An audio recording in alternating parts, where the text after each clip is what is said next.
Hi everyone, it's Jeanette here from the Sewing Studio with an absolute privilege of a quilt to be able to share with you today. Now if you have a look at the quilt behind me, and we'll look at it again a bit later on in a bit more detail, it's actually been loaned to us from Pam and Nicky Lintott, Pam and Nicky Quilts. So anybody that's been doing any sort of quilting or sewing for any length of time will probably have heard of Pam and Nicky Lintott.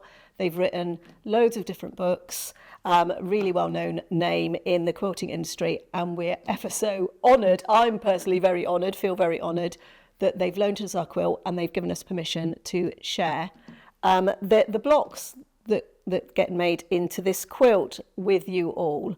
So first of all, thank you very much to Pam and Nicky for that. I just hope I do you justice and do the block justice. Now, the quilt behind me, the fabric they've used two Tilda ones for the actual blocks, and then the background is a Tula pink fabric. And it's all in a pattern, I think it's one of their newest patterns, Spring Fever. We've actually got this for sale here in the Sewing Studio as a PDF download for those that live in different countries across the world. You can have it, it's available for you. So we're really pleased to be able to do that. You know, we've sold their books here for a very long time, but it's really nice now to be able to do their patterns as well. So I've recreated the block, and this is my version, and I've used Moda's Chelsea Garden fabrics. Now the pattern is written for fat quarters, it takes 16 fat quarters. And we went with the Chelsea Garden, and I just loved working with this block. When I was working with it all the time, my mind kept flicking back to my 1970s childhood and sort of the colours and the patterns, and I just kept thinking of that the whole time.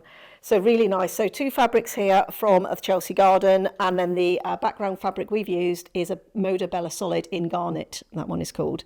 And I just think that's a really fun, lovely, bright and happy, like I say, 1970s retro style block. So these are the fabrics for the Chelsea Garden. As I said, it uses fat quarters, but I'm just going to show you in the charm pack, because I think it's a bit easier to see some of the prints and stuff that are in here. But there's these lovely blues, which actually anybody that knows me knows I'm a magpie for blue. But as Pam and Nicky had done their quilt in blue, we thought we would go with a different colour to show you a different combination. But I'm just sort of flicking through these fabrics here, and they're all just absolutely beautiful.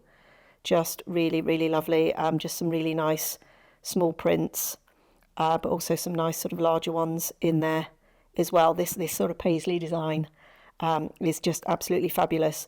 So this block is really good. If you've got a nice feature fabric that you don't want to cut up too small, it uses a nice big square in the centre, so you really get to see that. So it's perfect for that.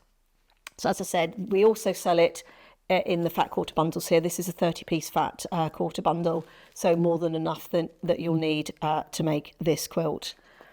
So as you would expect, I can't give you any of the sizes of any of the blocks, but I can actually sort of show you how they go together. And so let's just sort of move those out the way, but not too far away, because they're absolutely beautiful. What I will say about Pam and Nicky's patterns, it was so simple to do. If you're a bit hesitant, do a little test block first. That will just sort of get you into practice of how the things come together, and just to make sure that you're happy with all of that. But I absolutely had no problems with the instructions, and I'm not great at written instructions. There's something in my brain that doesn't absorb written instructions very well, but I had absolutely no problems with this. So in the pattern, there's a couple of pages of cutting directions. They do all the cutting up front. I just distilled that down just to sort of do the one block, and then there's a couple of pages of instructions for how to actually sew the units, put the quilt together. But also do have a look at the pattern and have a look at the back of the pattern, because there's actually 2 pages of general information, which is really useful information. So, you know, get your favourite beverage, sit down, read through the pattern, sort of absorb it all before you give it a go. But it was an absolute delight to work with, it really was. So should we have a look at how we make it? Now, I should also say, as we're getting started, that you do not need any speciality rulers for this, and Pam and Nicky say that in their instructions. No speciality rulers required. So as long as you've got sort of your long rulers or your big square rulers or whatever, you'll be able to cut all of these. Now, there's sort of 4 basic shapes. We've got some rectangles, we've got some small squares, we've got some bigger squares, which quarter square triangles, half square triangles, squares, rectangles. That's it. So first one, quarter square triangles. we're just going to cut our squares, and they tell you the right size. And to make the quarter square triangles, you're just going to take these squares for your quarter square triangles, and you're going to cut them across both diagonals. And that gives you all your pieces for your quarter square triangles. So really nice and simple. So I'm going to set those aside. Half square triangles. You need a square of your fabric 1 or fabric 2s with a background. And that's how I sort of remembered it. I sort of in my mind labelled them fabric 1, fabric 2, fabric 3. And then for this one, we are going to, well, I think they cut them on the diagonal, which you could do. So actually, let's follow their instructions. Let's not do a Jeanette diversion. Let's actually just follow what they say to do. And once on a diagonal. And now we can take those fabrics to the machine. I'm just checking right and wrong side. I'm going to sew a 1/4 inch down there. But before we do that, because we can take everything to the machine and sew. Now they do say when you're making your unit, so these are sort of units, if you like, that all go into the block, use scant 1/4 inches to make sure your blocks come out the right size, and I would say definitely do a test. And actually in their general instructions, they do give you a very handy hint as to how to test the accuracy of your 1/4 inch seam. So like I said, lots of additional useful information, not just information about how to make the quilt and how to make the quilt blocks. So that's our half square triangle units, which we're going to sew. I'll sew one of them, I probably won't do both. And then for your rectangle blocks, we're going to snowball corners on these. And the thing just to watch on these is you need to do mirror image, and they make that very bold as well, that we need to do mirror image. So on one, we're going to have the line going one way, and on the other, we're going to have the line going the other way. So we need to make sure they're going in opposite directions. So we're going to take all these to the machine. We're going to sew along that line because we're going to snowball the corner and flip that back.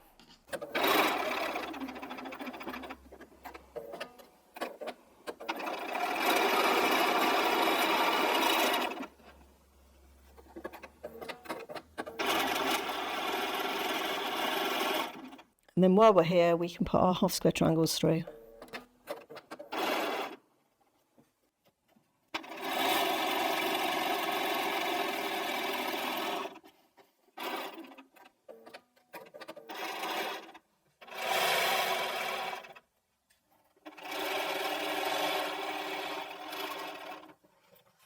Now while I'm at it, I'm going to do my 1/4 square triangle blocks. So these are the ones where we just cut those squares into quarters.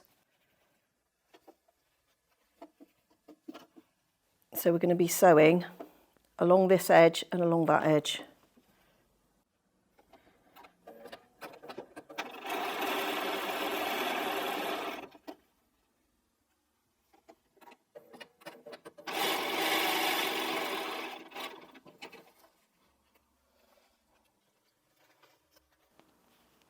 I'm just cutting all of these apart, and then we're just going to finish off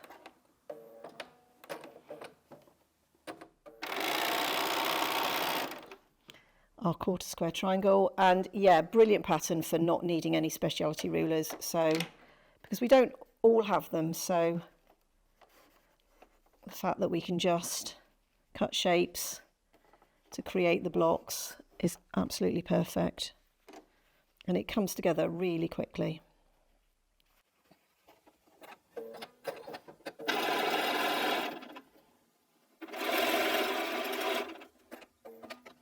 Now my seam just flipped there, so I'm just going to flatten it down. There they all are. Now my top tip, check every time you make a unit, check the size. So keep checking yourself. You need to do some trimming, but keep checking that they're coming out the right size. Don't just sort of assume things, because if things aren't coming out the right size, you need to know. So every bit for these, for all of them, I kept checking, is that still the right size? Is that still the right size? Now with these, we're just going to trim off that excess. Sorry, I did that a bit quick. I just folded back that corner to make sure that everything met, and it does. So we can just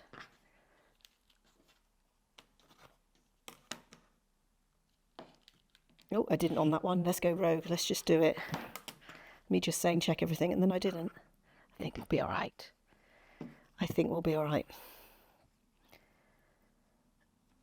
And then all our half square triangles as well. They talk about dog ears in the general requirements, so have a read about that. So here's all of our units. We need sort of several more for the blocks, but that's how to make these separate elements. Now I'm pressing all my seams towards the fabric away from the background.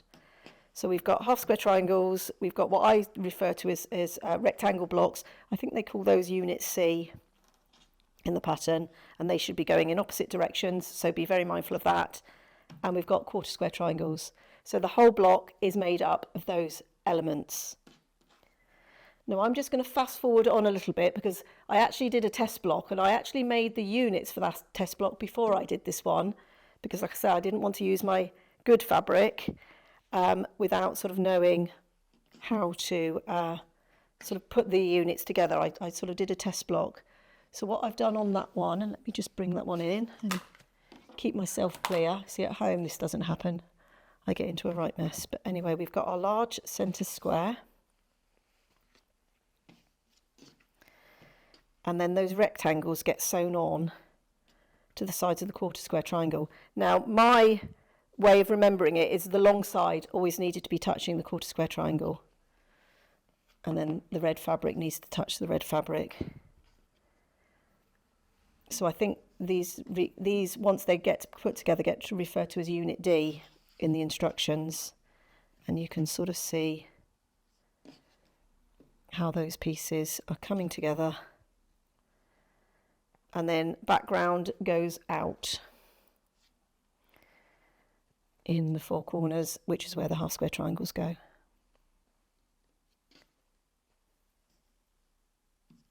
And then once we get to that element, we're literally just going to put those together in rows.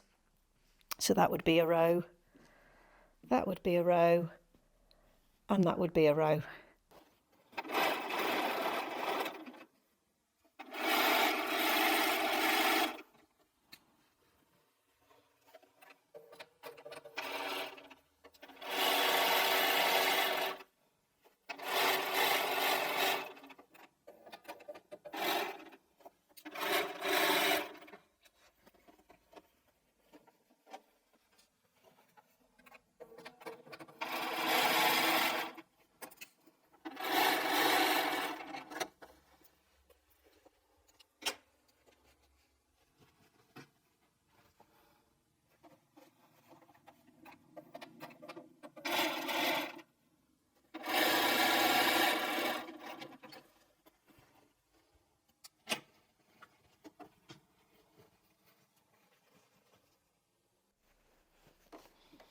Now you can see here, I've actually pressed out those seams open.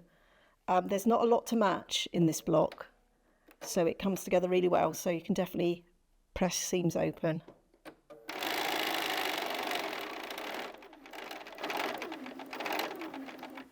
Now the other thing I'm just going to point out, just as I've got to there, you can see there's like a little V where the two fabrics come together. That's the point at which those fabrics are meeting on the front. So we need to make sure that we're not sewing to the left of that, otherwise we'll be clipping off our points on that one. So I'm just going to make sure that everything's staying lined up with that. But as I said, there's very few points to match on this.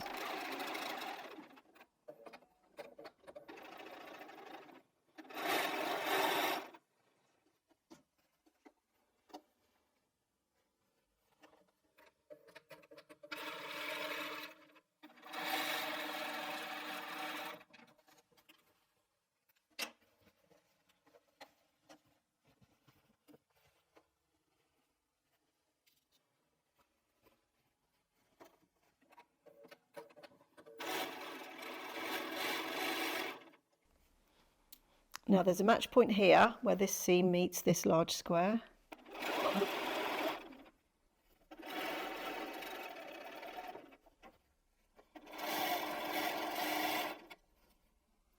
Nothing to match all the way along the bottom here.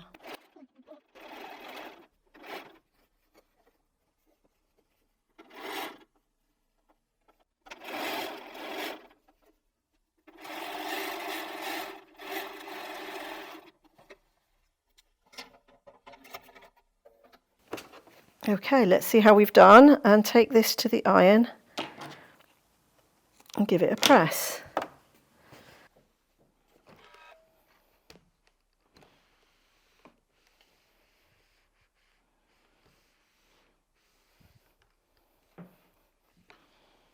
I'm actually going to press towards that centre square, I think. It's the path of least resistance.